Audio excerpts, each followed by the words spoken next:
Hoje vamos falar de não consigo desligar. É um fenómeno que é bastante abrangente na sociedade, não é? Existem pessoas que dizem que não conseguem parar de pensar, de se preocupar, de fazer coisas, por isso estão sempre em movimento, sempre a pensar, não têm tempos de descanso, não conseguem relaxar, não conseguem estar sem pensar. Isto é um fenómeno que acontece porque nós absorvemos muita informação. Quantidades de informação incríveis, não é? Muitas vezes sem nos darmos contas. Porque muita informação sensorial chega-nos sem nós darmos conta que a estamos a recolher. E é aqui que nós temos que intervir a ajuda especializada quando isto passa a ser um problema. 80% das pessoas a nível mundial têm este problema. As outras 20% são aquelas pessoas que vivem em sítios onde a informação é escassa ou pessoas que vivem nas sociedades mais desenvolvidas, mas que optaram por se desligar.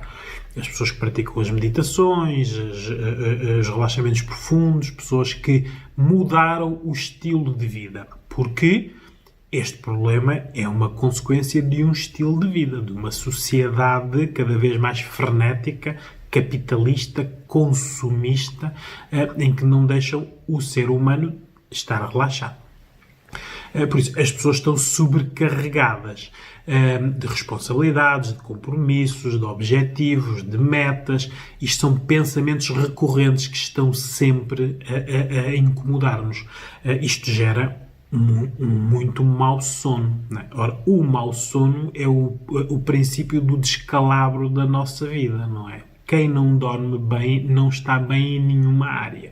Isso é que as pessoas têm que entender, mas desvalorizamos. E quando eu falo de sono, não estou a falar de sono farmacológico, em que as pessoas põem para dentro uns drunfos e dormem. Isso não é um sono relaxante. Às vezes é o sono possível, não é? Mas o melhor sono é aquele que nós alimentamos por não nos contaminarmos ou enchermos de preocupações. Isto são opções.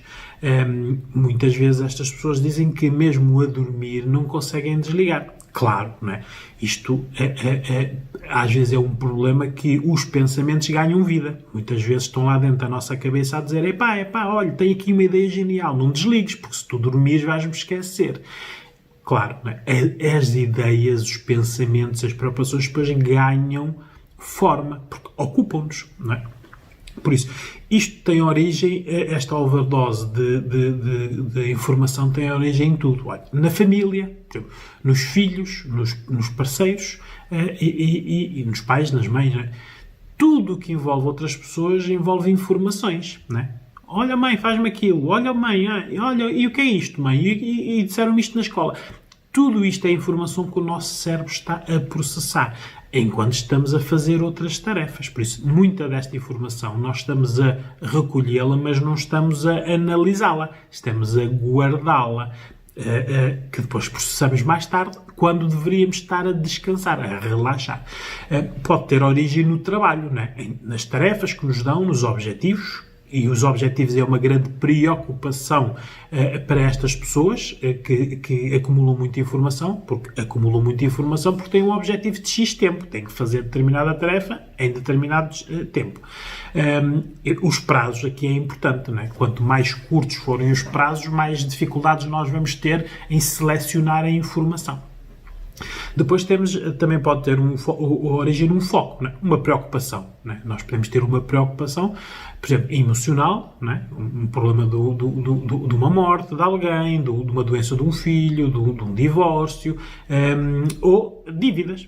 Nós, na sociedade capitalista, vivemos para pagar dívidas. Não é? Tudo o que nós temos não nos cai do céu, nós temos que pedir empréstimos, os empréstimos têm datas e nós temos que as pagar. Para isso, andamos 40 ou 50 anos a pagar dívidas.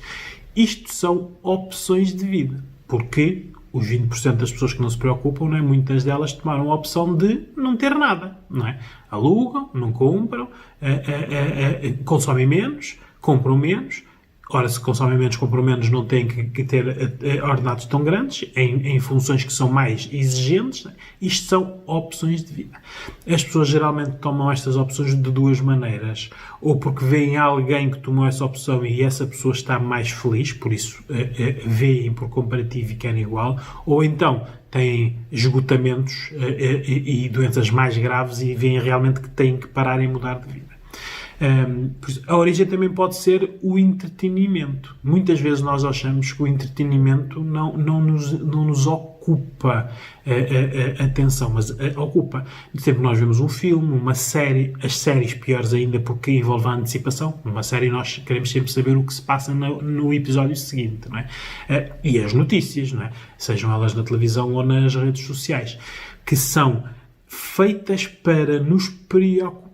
Não há nenhuma notícia que seja feita para não nos chamar a atenção. Senão não era notícia. Notícia, o princípio jornalístico de uma notícia é chamar a atenção de alguém para algo, não é?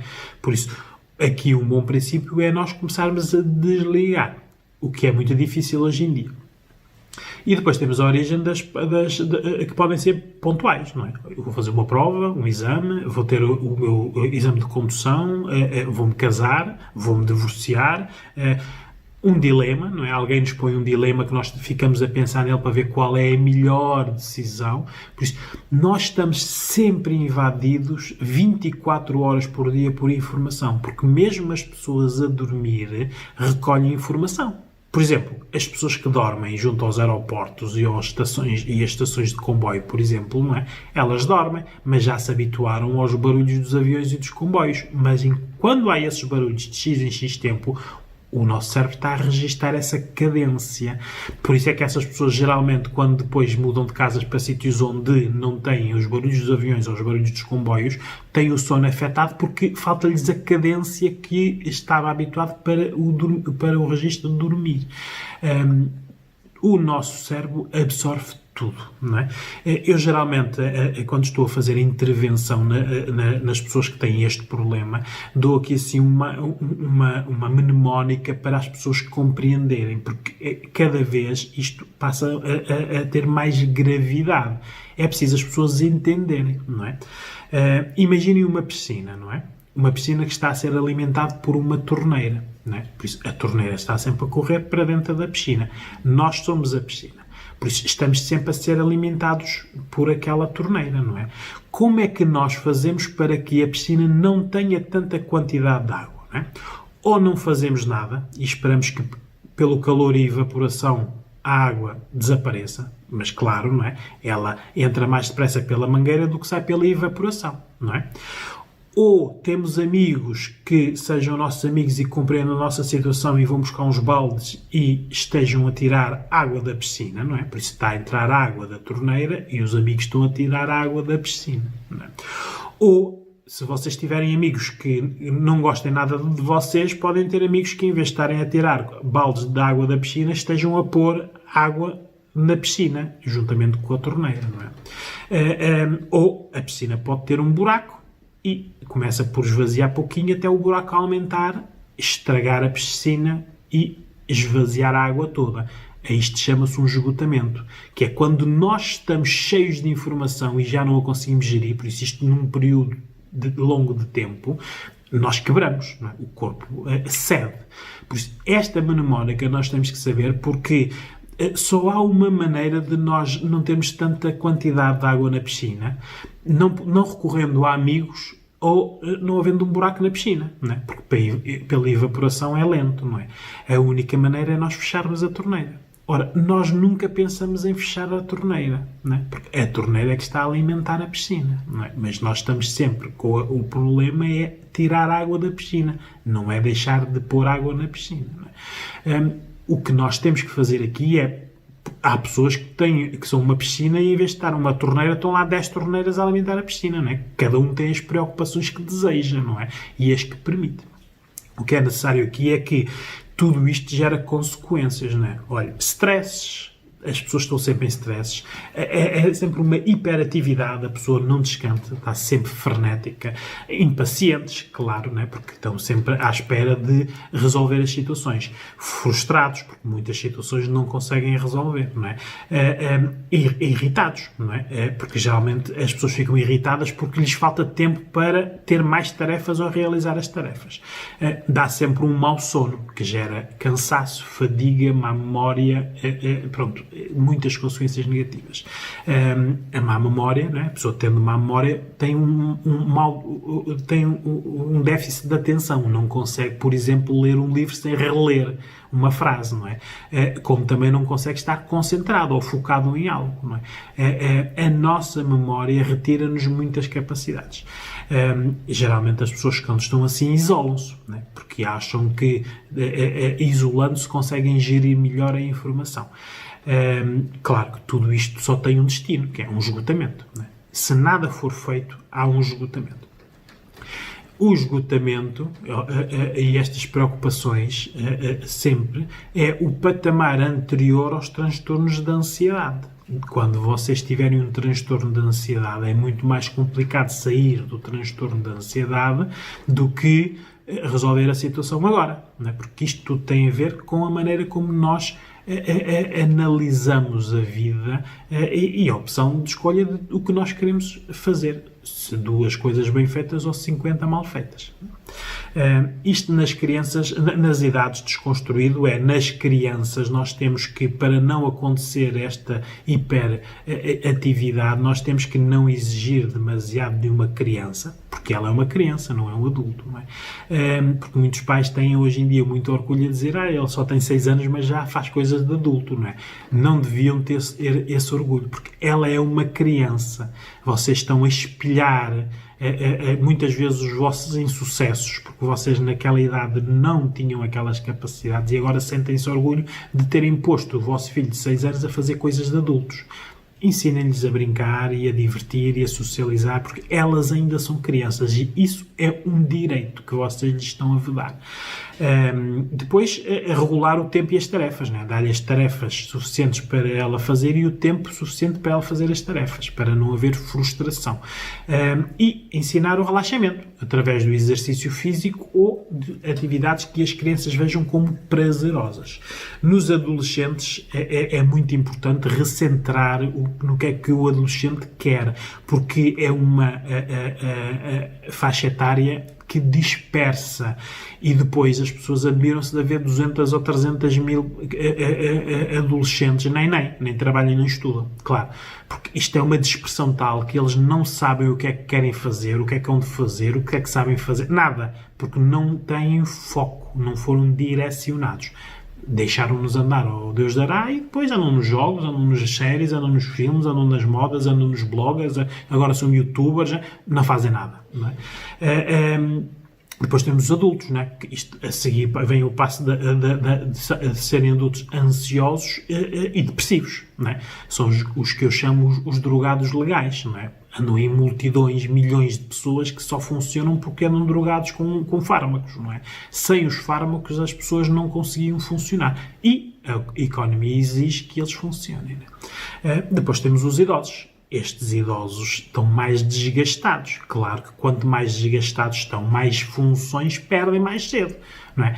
As demências, os Alzheimer's e mesmo a memória, que perdem memória, não é? E outras funções. Por isso, a intervenção especializada do psicólogo nestes casos de as pessoas não conseguirem desligar é vermos o grau de exigência que a vida da pessoa tem. Se é uma opção, se é uma obrigação, se é uma exigência, né? Há pessoas que têm que ter aquele tipo de vida, porque são obrigados. Uma pessoa que tem uma empresa com 300 empregados tem que ter este grau de exigência, porque tem 300 empregados. Ou uma pessoa que tem uma empresa com 2 empregados não pode ter o mesmo grau de exigência, né? Temos que ensinar a esta pessoa o relaxamento, por isso mudar a forma de ver a vida e de viver a vida. Dosear ou vedar informação é importante. Por exemplo, eu há cerca de 2 meses, desde que começou o confinamento, eu não vejo notícias na televisão. Vejo, por exemplo, às vezes nas redes sociais uma ou outra notícia, né? Mas deixei de ver as notícias, a parte gráfica. Isso alivia bastante, né? Porque não estamos tão cheios graficamente, porque é o que nos enche mais, o que memorizamos mais é a parte que nós vemos, mas é uma opção, não é? Isto é quase uma desintoxicação. Porque a mim não me interessa neste momento as notícias que estão lá fora, porque elas não são boas, não é? As más, muito mais, chegam-nos de outras vias, não precisamos estar a ir procurá-las. Temos que alterar depois aqui na intervenção destas pessoas os padrões, né? Os padrões do comportamento, os padrões emocionais e, muito importante, o raciocínio. Porque este problema acontece em pessoas que têm um raciocínio ou disperso ou fraco. Porque o nosso raciocínio emocional dispersa-se mais. O nosso raciocínio analítico é capaz de excluir informação, priorizar informação, por isso qual é aquela mais importante, né? E categorizar, né? Por importância, se nos interessa ou não. Por isso, quem tem o raciocínio analítico acaba por ter menos este tipo de preocupação, uma dosagem grande de informação.